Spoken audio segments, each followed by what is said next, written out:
All right, welcome everybody to Martinis with Scott, episode 174, the public version. We had a private version released on the weekend that got more public as people shared the link than I would have liked. But this is the public version, and I'll explain more about that in a minute. First of all, what am I doing? Cheers. Cheers, everyone. I hope you had a great week. Have a great Thursday evening.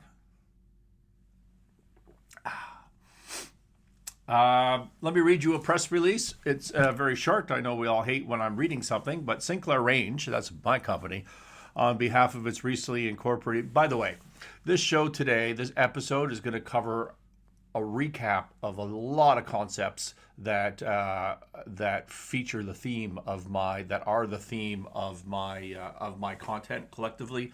How to switch momentum, how to turn a business around, how to turn your life around. We're going to hit a lot of those points today in the context of a real transaction that just occurred last Friday. Sinclair Range, on behalf of its recently incorporated wholly owned subsidiary, Ekip, EKIP Innovations Inc. Ekip Innovations Inc. is pleased to announce the acquisition of the business and assets of Canwall Inc. So this was a company, Canwall Inc. It was in receivership.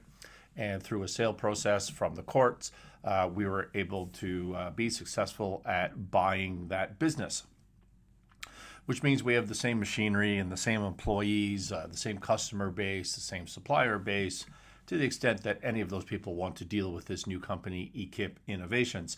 I am the owner of Sinclair Range. Sinclair Range is the owner of Ekip. I am now the president of this new company, Ekip, and of this business. The business currently employs approximately 60 people in Magog, Quebec. Magog is near the city of Sherbrooke. It's a town near the city of Sherbrooke, about an hour and a half southeast of Montreal, Quebec, and is expecting to hire another 20 to 25 employees in the next several months.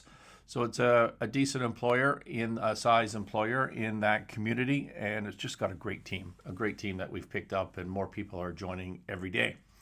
The business was sold to Ekip Innovations by PricewaterhouseCoopers Inc., the receiver of Canwall Inc., pursuant to a court-approved sale and investment solicitation process. So that's the press release. If you want to see it, it's on sinclairrange.com, but that's word for word. I just read it for you. So for me, this Canwall journey, this business in Canada, I don't want to just walk you through straight to finish. That might be kind of boring, but I want to talk about the themes on how to turn around a business, how to acquire a troubled business, how to change momentum, which is what this show is all about. And for me, this has been a 15-month journey. I met this business in June of 2020 when it was in serious financial trouble. And so it's been a long time. It's been a long time for me, and so I'll touch on some of that during this episode. At the end of the video, there's an employee speech, and I'm going to attach that onto the end of the video for you. The sound sucks, so it's hard to hear, and if you've seen it before in the private version, where you required a link according to YouTube to see this, you'll see that what we did is in the private version, the employees, I'll talk about this more, but they did a sign bashing ceremony. So the name of the old company was up, and there's a lot of hostility in the employee base to the old owners and the culture that existed. And so you'll see in the employee speech that I gave last Friday when we closed, I said, look, we're going to have some fun this afternoon. We're going to have some pizza and some soft drinks, and you guys go out and do what you want to do with the signage out there. And so that was out for people who had the link on the video. The sign bashing part of that was out. But then I said in my speech, you'll see, or if you can hear it, is that but Monday morning, which was earlier this week, that's it. We're not talking about the past anymore. We're looking forward. We're being positive. We're not here to be bashing the past. We're here to be building the future. And so they went out, they did what they needed to do with the signs. And within about half an hour, we covered it all up because they did some graffiti on it and smashing. And we covered it all up. And I guess we'll be working on new signs. But in the meantime, it's just covered up. and I'm not repeating that on this public video because there's no point to it. I want to talk about moving forward and not focusing on the past. Now, having said that, will definitely be attacked, probably right on these YouTube comments, because that has been the history by the past owner of this business.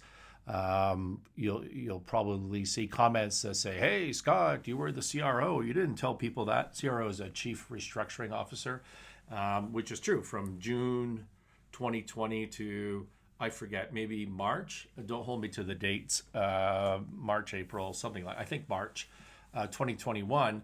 I worked with the company to try to refinance them, mostly to try and refinance them so that they could avoid the receivership that they ended up in. And in the end of the day, the court rejected the plan that we brought forward, and the company went into receivership, and I resigned. And so they're going to come forward, as they always do, and say, "Hey, you were a CRO, and that's not proper. You shouldn't be buying this business." And there's a publicly available judgment from a court in Sherbrooke that says exactly the opposite. It's in great detail. It's completely ruling in the favor that everything we've done has been proper. And to the extent that there's misinformation on this channel or any other platform about our behavior in this case, well, I'm just going to publish this judgment, of which I have a copy. It's already public. You can go look it up, but I don't see the need to throw it in the face of anybody, unless we're pushed to do that. The past ownership, it appears to me, well, let's put it this way. We have a Facebook at Ekip Innovation for hiring, and there's just some extraordinarily ugly and threatening messages directed towards the female person that is sifting through those and looking to hire people. I have my suspicions where that is coming from. There's brags on the channel from past ownership about having stolen business, notwithstanding a court order, stolen business during the receivership, notwithstanding a court order that says they're not allowed to do that. Again, I'm not casting any fingers. I don't even want to talk about this stuff going forward, but that's what's going to happen. And as much as possible, we're just going to do the right thing, but we'll respond. We'll respond to the extent that there's going to be ugliness or a fight or mistruths. You can't back away from that. You can't back away from reality when you're trying to turn around a business, when you're trying to deal with issues and crises in your life. You need to focus on what you need to do, a hyper focus on your mission. But if someone's coming at you, you need to deal with it. So we'll see. We'll see how that goes. As for Ekip, as for Sinclair Range, this has never been personal, and we're just looking to move forward and be positive. So again, I want to go through the transaction and the story of Ekip Innovations, not in chronological order, not in story form, but just I want to talk about concepts that I've talked about on this channel and how they relate and how they were relevant to this story of the turnaround of the saving of the jobs of the former Canwall Inc. So the first thing I want to talk about, cheers again, by the way, is the trust bank. I have, on my shows, talked to you before about this idea, this concept that I have in my head about a trust bank, meaning that when you're dealing with counterparties in any negotiation, could be personal, could be in your relationship, could be, in this case, related to your business, in any of your stakeholders. And what is the stakeholders of a company like Ekip and the former business? I'm going to stop saying the name of the former business. I'm going to call it Oldco. Oldco is what we're going to call that now. So what are the stakeholders of Oldco? Well, they were the government. The government was owed a bunch of money for taxes that were unpaid. There's the first secured bank, which was, in this case, Bank of Montreal. Again, public information. Let's call them first secured creditor going forward. There was second secured creditor, a credit union by the name of First West that was owed a bunch of money, probably north of $12 million. And there were suppliers that were not paid. There was employees are obviously a stakeholder in all of this. And the idea of a trust bank is that with each one of your stakeholders, you have across time built up trust with them, so that you have a surplus in your trust bank account, or you've built up a deficit, meaning they don't trust you, built up over time through various actions or misunderstandings or miscommunications, and or you don't know them at all, and therefore your trust account is your bank account is with respect to trust is neutral, right? So you could have a deficit, you could have nothing, you could have a bunch of trust built up, and think of it as a bank account, okay? And it's hugely important to how you are able to succeed in life or in business, where you stand with your counterparty. Think about your spouse, right?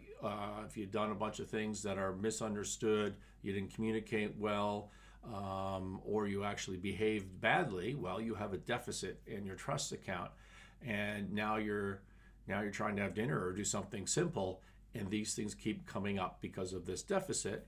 Or you have a great amount of trust in your trust account, in your trust bank account, and things can go unsaid, and there's not the presumption of guilt that goes along with it, and your life becomes much easier. So that in your personal life. Well, the exact same thing in business. And the old co it was a family business that had been around for many, many years. I'm not sure how many years, but probably over 2 decades. And I love the Old Co story for that reason, and have tremendous respect for the family for that reason. They started this out of nothing. They grew a great business. But their downside, and I'm not going to suggest it was on purpose, perhaps it was a competence thing, perhaps it was a not understanding or caring thing, but their downside with respect to their creditors, being the first secured creditor, the second secured creditor, and the unsecured creditors, the suppliers, was simply a lack of reporting, lack of financial reporting, incorrect financial reporting, no timeliness, and a bunch of deceit and broken promises. And I don't even want to say that that's real, by the way. I'm saying in the perception of the counterparty, okay? And I'm sure if the Old Co people were here, they go, no, not like that. That's not the point. Let's just give them the benefit of the doubt. Let's say it's not like that. But when you talk to the counterparties, when you talk to the first secured creditor, the unsecured creditors, the second secured creditors, the employees that left, outright hostility. They have outright hostility towards the owners of Old Co because of this trust deficit. And at the end of the day, my job, Sinclair Range's job, when it was hired as advisor to this company in June 2020, was to try and restructure the balance sheet. It was called a turnaround, but operationally it was, well, we thought it was fine. I knew there would be a lot of problems there, and it's way worse than I thought. I can tell you that. It's all manageable, but it's way worse than I thought. But the real job was the balance sheet, because it owed the first secured creditor, say, $5 million at the time. And if you were to liquidate this business, you were going to get around $5 million or less out of it. And the second secured creditor, as I said, was owed about $12 million plus. And so if you liquidate this thing, if the bank went in and put a receiver and liquidated it, well, the second secured creditor was going to get zero, which means that the unsecured creditor is going to get zero. Now, that's not technically true for the second secured creditor, by the way, because they had other security in other businesses, but they were going to get zero out of Old Co specifically, okay? And that was just the math of the situation. And so when you go to negotiate with the second secured creditor, because in the end, to restructure this company, to turn around, you need to clean up the balance sheet, right? We always talk about this on this channel. And to clean up the balance sheet means specifically you need to restructure that second secured debt, and you have limited ways to go about that. I'll talk about that in a minute, because we talk about the principles of restructuring on this channel, and I'll touch on it again. But you have to have some element of commonality and trust. And if you have this huge deficit of trust in the trust bank concept, you just can't win. You just can't win. And that's exactly what happened in this situation. It's exactly why the old co went to receivership. And I've heard stories from the old co management about how that second secured creditor just swore that they would put them into bankruptcy, that was their mission. I don't know that that's true, and I'm not pointing fingers again at anybody. All I'm saying is you create over time, across time, this level of hostility and mistrust. And ultimately, at some point, it's really hard to come back from that. Mathematically, you ought to. It's the right decision for the second secured creditor. But if they don't trust, if they don't believe, then there's ultimately nothing that you can do. The restructuring principles, by the way, when you're trying to restructure too much debt, like in the situation that I just described, you have we always talk about the pecking order in a company of stakeholders. When things become insolvent or you're in a crisis, you need to know who ranks first over what assets. And so the first secured creditor is first, and if you shut the thing down and sell all the assets, they're going to get some but not all of their money back, which means that the second secured creditor is going to get zero. So what are you negotiating for in a restructuring? If you're trying to restructure a business, it all boils down to how much am I going to pay you? I owe you 12. Let's just use that as a number. I don't recall the exact number. I owe you $12 million. It's worth zero in liquidation today from this specific old co. I know that they got security somewhere else. It's worth zero. So how much of that 12 am I going to pay you? And over what period of time? You're negotiating for three things. You're negotiating for the amount, you're negotiating for the time, and you're negotiating for the protections for that particular stakeholder while the time goes by, okay? And so you could say, well, I'm going to pay you 10 cents on the dollar today. Would you accept that? Or I'm going to pay you 100 cents on the dollar over 5 years as we rebuild this business. And here's the protections that would exist in the meantime, right? And the protections would, in this particular case, I did offer them 100 cents on the dollar. I offered it over, I think it was 5 years. I presented them a business plan that said, here's how you buy into this. And because of this trust deficit, they just never could get on side with that. And ultimately what they wanted was to get rid of management and have somebody else run the place because of this trust deficit with the old co-owners and management. And then maybe they would have bought into a plan, right? And so it just never got done. Old co lost in court, and because it lost in court, was put into receivership. And sure enough, if you cut to the chase on that, we ended up buying the business, and the purchase price went entirely to the receiver, to the professionals, to the first secured creditor, and zero of that purchase price goes to the second secured creditor, whereas I firmly believe we could have got all of their money back. And that's not blaming them. Like, they had made the right decision for themselves, I'm sure. I have no inside knowledge on that whatsoever. I'm just saying that the whole reason this couldn't be worked out is this trust deficit. And there's very little that you can do about that. I've talked to you before on this show about about my methodology for negotiation and for persuasion. I've called it the ATMOG, which makes some people laugh. If anybody has a better acronym for this, I'd love to hear it. But the ATMOG is attention, trust, meaning, openness, and gap. That's your acronym: attention, trust, meaning, openness, and gap. So what does that mean? Well, attention, that's obvious. If you're going to negotiate or persuade somebody, you have to have their attention.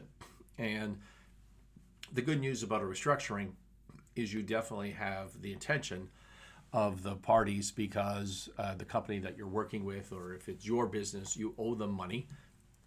And so you have their attention. Now, there were peripheral stakeholders in the old co situation whose attention we never really had. They weren't taking it seriously. In my view, I'm not naming any names here, but they weren't taking it seriously. They were just punting the ball down the road, down the field. which often happens in these situations, and then it becomes a real problem and they lose out. And that's exactly what happened here. Again, I'm not going to point any specific fingers on that, but if you're on the side of having to drive or persuade and negotiate, you have to have the counterparty's attention, or otherwise you're not going to accomplish anything. You have to have an element of trust. You have to be, we talked about this a lot with the trust deficit, the trust bank, or the, you've got a lot of trust built up across time with people, or based on your reputation, or because you brought in third parties to try to help this out. But if you don't have trust, like I've described in the second secured creditor situation, you're just not going to get a deal done. You're not going to negotiate. You're not going to persuade. So those are the first two. The third point in the ATMOG is meaning. What is really important to the counterparty? Okay, what is this negotiation really mean to them? What are the soft points? It's not just dollar and cents, right? And that was I could never get that out of the second secured creditor. I never really had, I feel like, an honest discussion with them. I tried to have an open and honest discussion, but they were playing their cards close to the vest, which made it very, very difficult to truly understand. And I think this just boiled down again to the trust, that the mistrust and the deficit of trust with the old co-owners and management. I'm just guessing, but that's my view of the situation. And but you have to understand what's really important and what's motivating your counterparty. So ATM OG, the openness. What are you open to? What are you open to? What could you agree to? And then the G being the gap. Like, how do you fit and find common ground between the meaning that's important to what's important to them, and the openness on your side, what's important to you, and how do you find that gap? And so, an example on this negotiation with the second secured creditor, in the end, they wanted the. Why am I frozen? There we go. Sorry, I was frozen for a minute there.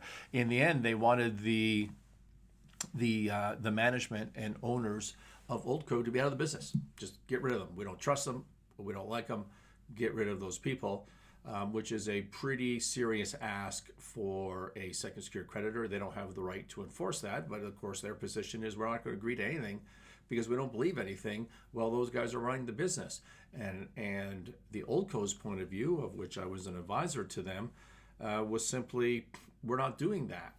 But we were able to find other possible solutions, like a third-party board of directors, like a CFO that reported to the board instead of to the CEO. We threw out all those ideas, and that was us trying to understand the meaning of the counterparty, the importance of what was really critical to the counterparty, figuring out what we're open to, and then providing solutions.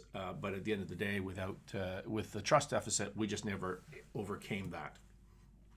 Which leads to another point that I've talked about on this channel, which is the limits of persuasion. I talk about persuasion all the time, right? How to persuade, how to negotiate.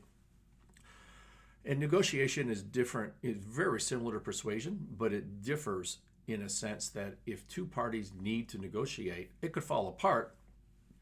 But your percentage success, I don't want to express it as a win-loss, but of actually negotiating something, anything, whether it's good for you, whether it's bad for you, you're probably going to have a decent percentage of the time you're going to negotiate at least something. In this case, we didn't negotiate anything. It fell apart. We went to court. Okay, but in persuasion, in sales, the role of a salesperson is not to sell people that don't want the product or the service or the restructuring. The role of a salesperson is to help the people that want to buy.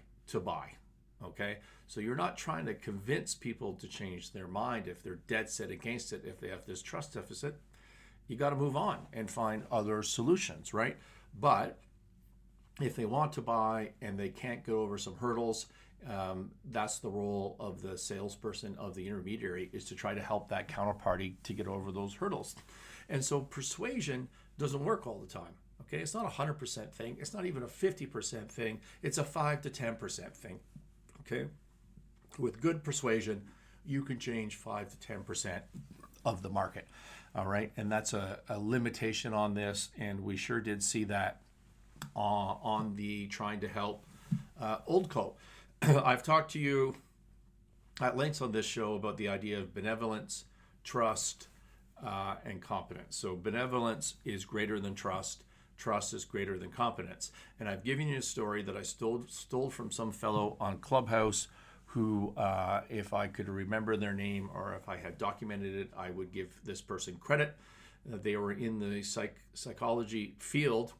And the idea was this, just to remind you, the idea was that if you work in a larger organization and you have a coworker who is doing a presentation that's critical to your group, to your company, whatever, and they do a PowerPoint presentation and it's riddled with errors, right? It's got typos, the math is wrong, it's not hitting home the key points. You think to yourself, oh my goodness, my coworker is completely incompetent, right? This is an incompetence issue. But how do you feel about that? If you think about it, how do you feel like that in your core? And you just feel frustrated. They're just incompetent. You're not happy about it, but you don't hate that person, right? You don't have a personal hatred. It's just, it's an incompetence and it's a problem. But what if you have the same scenario and the coworker comes to you in advance and says, I got this presentation nailed. Not only am I doing my part, but I'm going to help you with your part.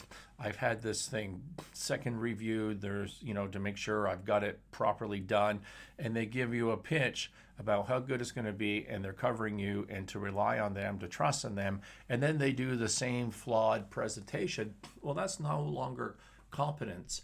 That's they lied to you. That's they said they're going to do this and they didn't do that. And all of a sudden, not only were they incompetent, but you have a more of a personal dislike, bad taste, hatred almost in some instances for this particular person. You don't trust them. And that is a worse feeling than just the competence issue, right? You can see that. And then the third example was, what if you were out with a friend and the friend had called you and said, hey, I need you to help me do some errands. Let's go for a drive together.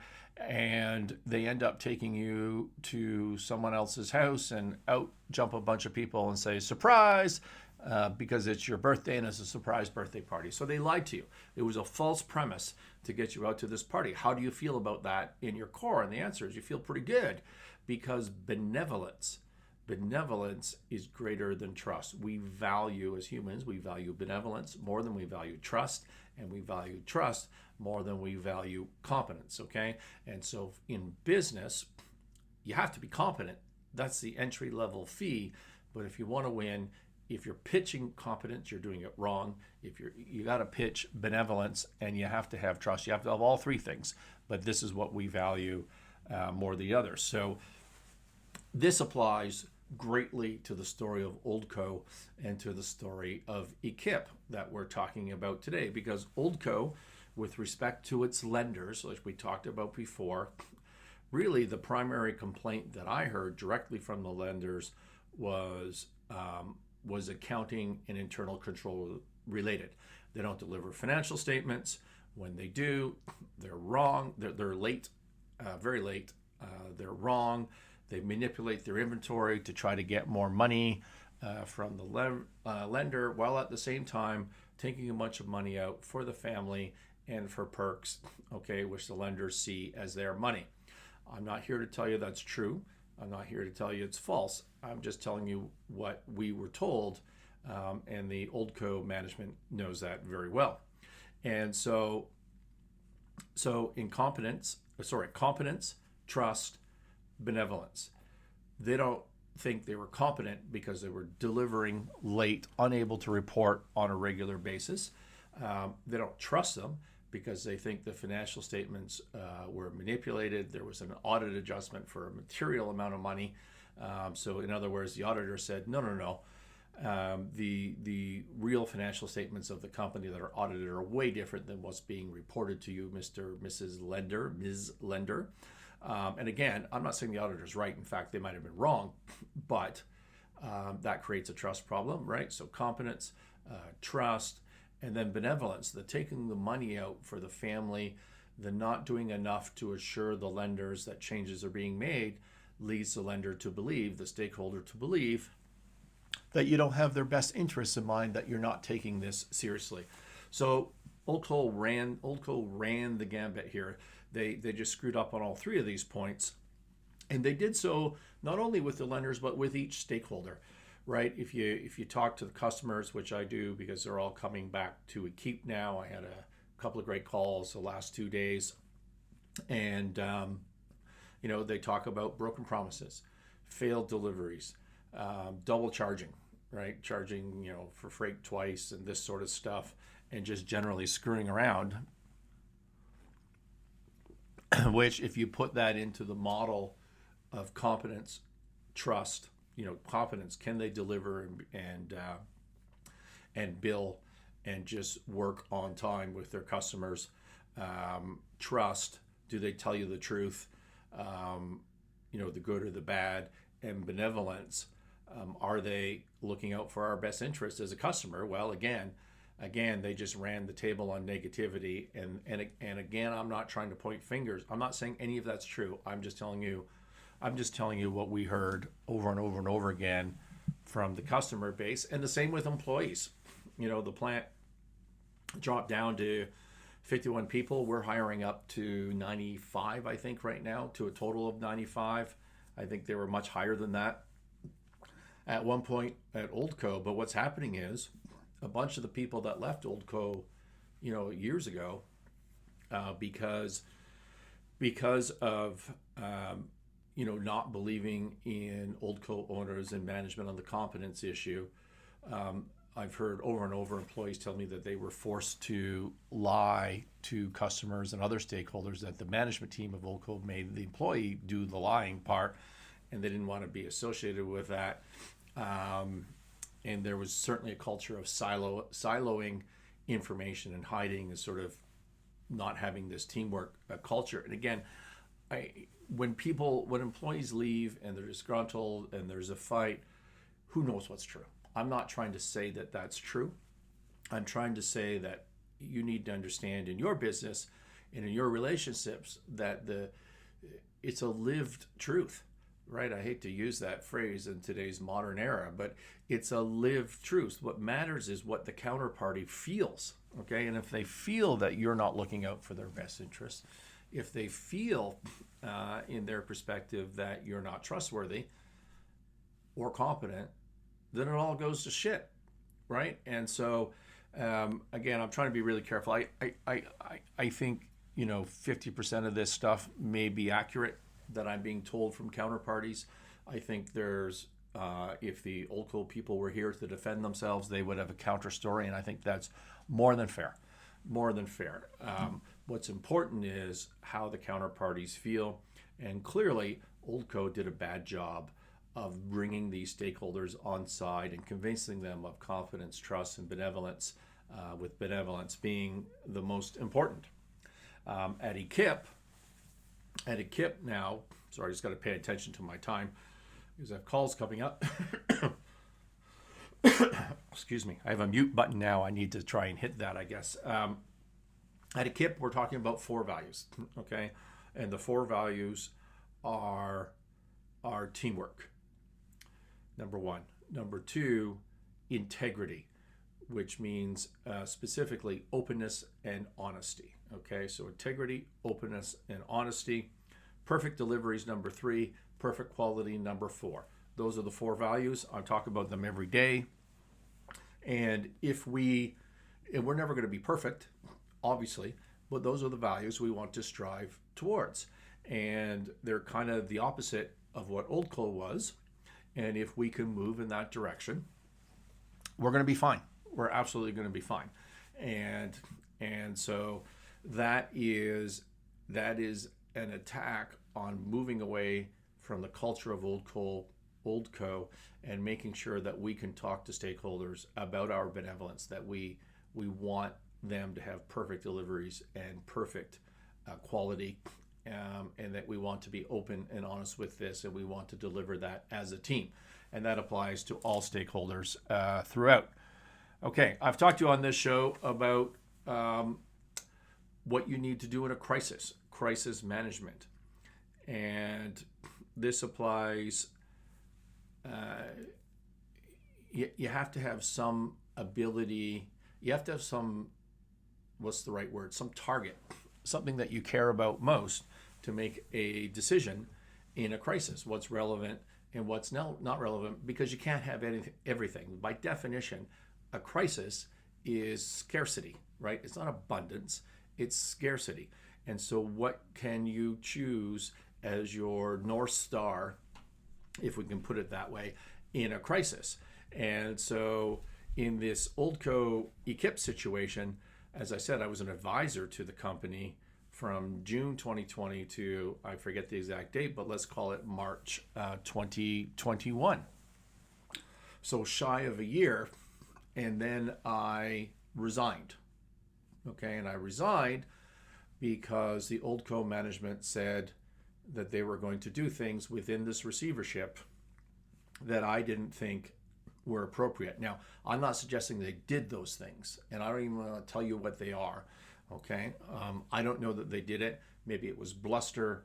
Maybe they did do it. I don't know. I don't care. All I know is that what's important to me is my reputation and the way I go about my business and the integrity that I have.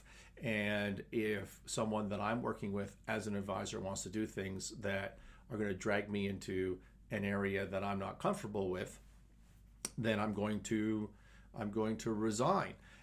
And so I resigned because I didn't believe in the benevolence of the management of the Oldco. I was certain that they're prepared to throw me under the bus or under the yacht, so to speak, under the Porsche. That they were prepared to throw me under the bus for their own personal gain. Why do I want to be associated with that? I don't. And so I resigned, and the response from the Oldco management was, well, you can't resign, you're fired, kind of thing. One of those deals. And then I did nothing for about a month or whatever. And I got a call from a customer, and they said, hey, this company's in receivership. It's going to be sold to somebody. Would you consider buying it? And we will work with you. Now, should I consider buying it? That was a serious question. I mean, there was a lot of pros and cons on that. I was an advisor to Oldco. Well, what does that mean? Does that prohibit me from buying it? And the answer, I felt at the end of the day, was no. I resigned. The company didn't want me there. They made that perfectly clear. And so there was nothing, procedurally improper about going ahead and wanting to make a bid for the assets. And by the way, they bid on the assets too. Like the company's in receivership, so they're going through a sale process, and everybody in the world is allowed to bid on this business, and the Oldco owners did, right? And we did as well, as did some other parties. So why would I not bid on this? Well, one thing that went through my mind was, do I want to compete with and create a problem maybe for the family that owned Oldco? Do I want to do that? I mean, I would rather see that family succeed and be wealthy and satisfied and happy and all those things. But I have to counter against that they're not the business. I was not an advisor to those individual family members. I was an advisor to the business. Well, what is a business? A business is a collection of stakeholders. It includes the government as a stakeholder, it includes the first secured creditor as a stakeholder. It includes the second secured creditor. It includes the unsecured creditor. And then lastly, it includes the shareholders. And perhaps first, it includes the employees, right?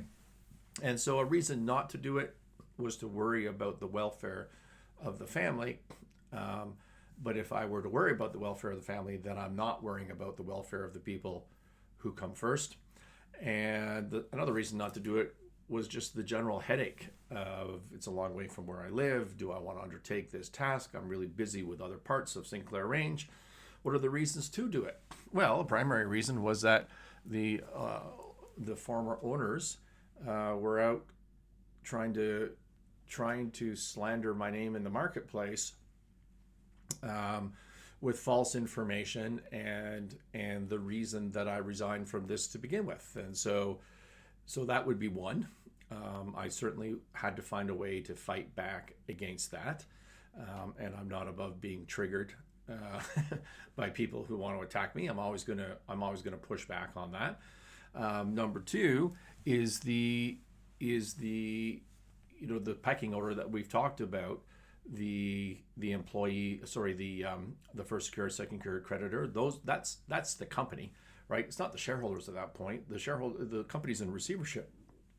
It's the creditors that the money is going to, and so there's a reason to do that. I could be perhaps more value to those stakeholders than anybody else could. And and lastly, and kind of what I've talked about on the show a lot, and when I say lastly, most important, is there, I tried my mute button for you, is that when you're faced with these difficult situations in business, in times of scarcity, I have found that the best thing to do is to focus on what's right for the employees. How do you save jobs? That's the whole mission of Sinclair Range, is to save jobs in troubled companies while creating value. And if you focus on saving the jobs, you almost always end up in the right place. And I felt that if we made a bid on this, we could save these jobs. We could even grow employment in the area. And that if we didn't, there was a pretty good chance this was all going to fall apart, and those jobs weren't going to last. And so we went forward with the bid. We ended up winning the bid. And at the end of the day, it was contested, meaning that there was a lawsuit where the old owners went to court and they said, this guy at Sinclair Range should not be allowed to bid because he was an advisor to the company before. And also, we're the only ones that are competent. This guy, Sinclair Range, is not competent. And so we're the ones that can look after the jobs. And that was the essence of their contestation. And it went over a couple of days in court. And there was a very detailed written judgment that what it says is that Sinclair Range was an acceptable bidder, and that the bid should be approved, and they rejected entirely the competence issue. And so the decision making was proven right by a judgment, by a third-party court judgment, which was very satisfying to me because it was a tough decision in a gray area. And so I'm happy that we got that done. I'm going to have to wrap up shortly. Let me give you just 5 more minutes. We've talked on this channel many times about how to buy an insolvent business and what a SIS process is, a sales investment solicitation process. Bottom line is, when a company is insolvent, the court starts to monitor, and through whatever bankruptcy mechanism in the jurisdiction that you happen to be listening, someone starts a sale process. It could be a CCAA process in Canada, which is exactly what we started off with at Oldco, turned into receivership. And the bottom line is they go to market and they get the highest bid that they can. Here's the key part: from a credible party. Okay, you have to be credible for your bid to be accepted. And what does credible mean? It means that the person selling, the receiver, believes you're going to close, that you have the money, that you have the financing, that you can get the financing, and that you are not going to try and just grind down the bid after you're accepted. Okay? That was a really relevant thing in this bid process, near as I could tell anyways. I don't know that for a fact, but I believe it to be true. And we closed on this thing exactly as we said we were going to close. And some of the competition of the bids, I think that the court had doubts about their good intentions, their benevolence with respect to that bid. When starting to do a turnaround, I've talked about this, when you're trying to turn around anything, most important part is to define success, right? What is success? How does that look?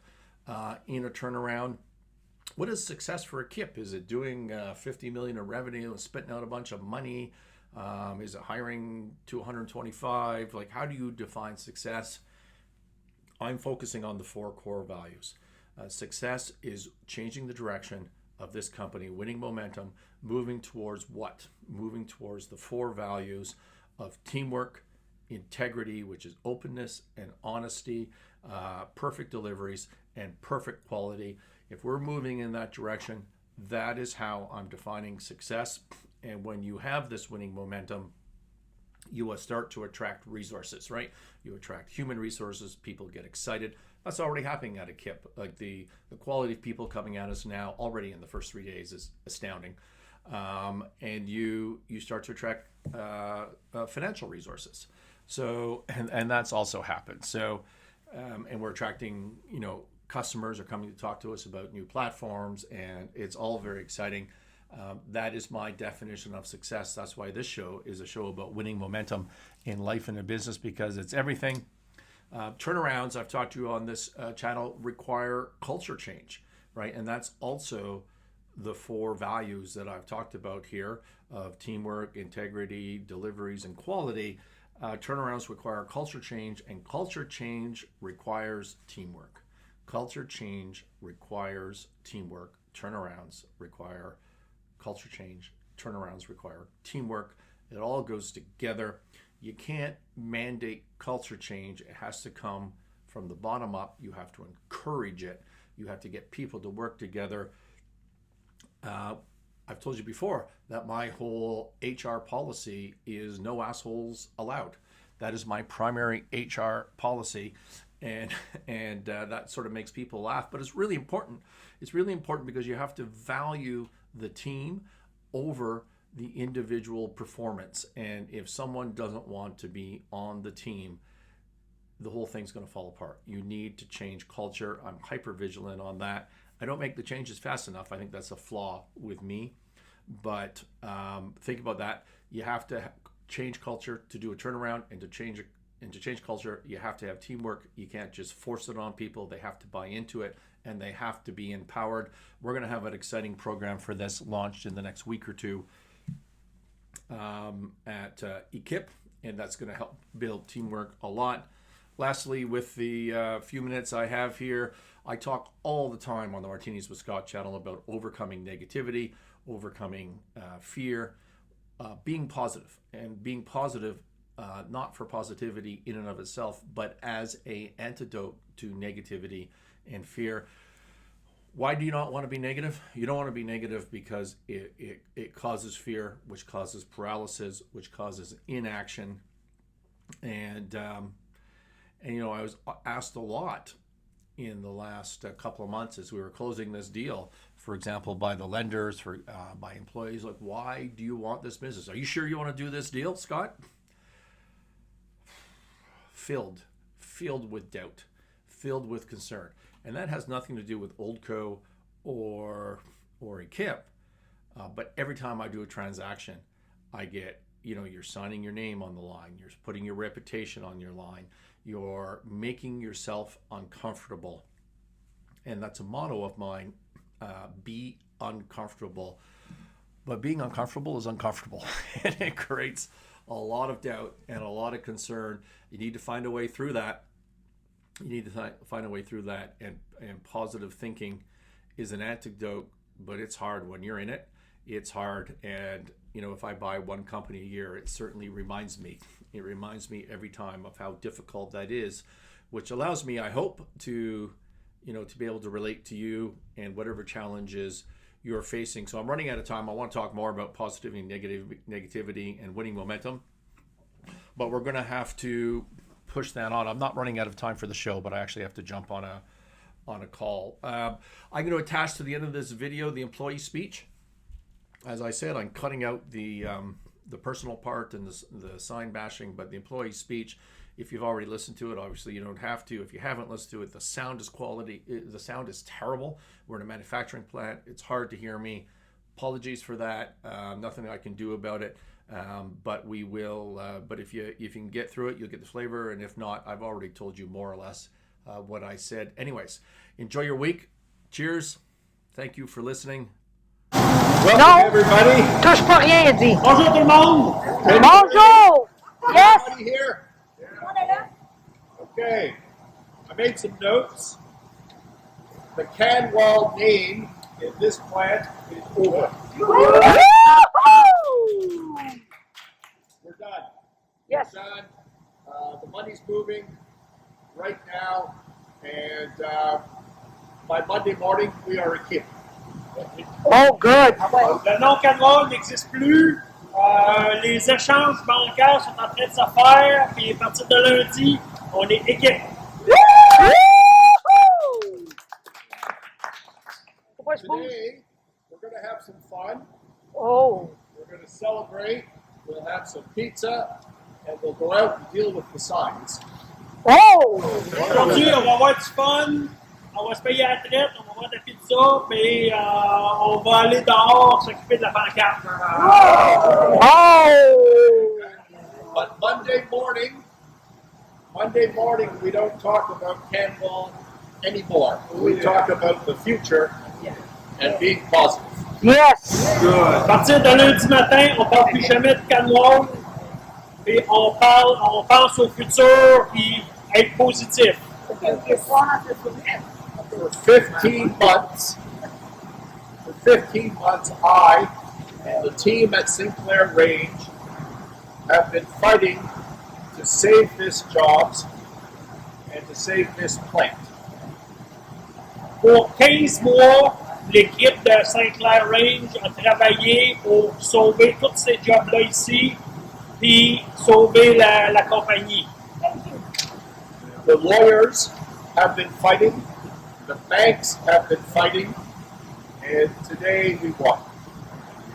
Les avocats, ils se débattaient, les banques se débattaient. Aujourd'hui, on a gagné. Yes. No. I can't move. We not only saved the jobs, but we saved customer deliveries, and that's on you. You have done your part during this. You've done the work, you have stayed here, you've been positive, and congratulations to you. Oh, thank you.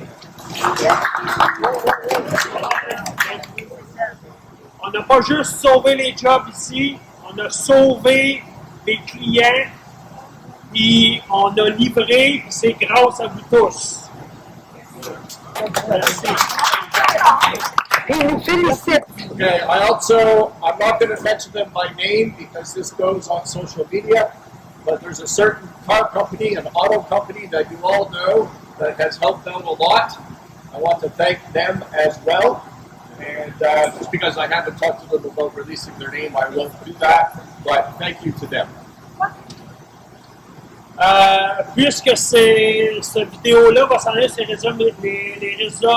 réseaux sociaux, il y a une compagnie automobile qui nous a beaucoup aidés, mais il les remercie beaucoup. On ne les nommera pas. So Monday morning, we start as Ekip Innovations. You're part of the Sinclair Range family. Welcome. À partir de lundi matin, on est Ekip, puis on fait partie de la famille Sinclair Range.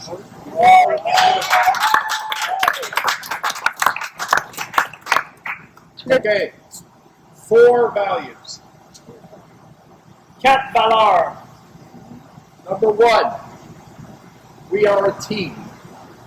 You named this company Ekip. I didn't think of that. You thought of that. Team. Première valeur, équipe, travail d'équipe. C'est nous qui avons choisi le nom de Ekip. Number 2, integrity. Integrity means being honest and being open. Intégrité, valeur numéro 2. C'est-à-dire être honnête, être ouvert. Number 3, we strive for perfect on-time deliveries. Troisième valeur, la livraison. On fait tout pour atteindre la livraison parfaite, qui est 100%. C'est-à-dire qu'on remplit chaque semaine nos commandes à 100%. And number 4, we strive for perfect quality. Quatrième valeur, la qualité. On vise aussi toujours 100% de qualité. We will not succeed in perfection. Nobody can be perfect. On ne réussira pas à atteindre la perfection. Il n'y a personne de parfait. But if we strive for these values, and if we hold everybody accountable and ourselves accountable, we will succeed. Si on travaille pour toutes ces valeurs-là, puis on est,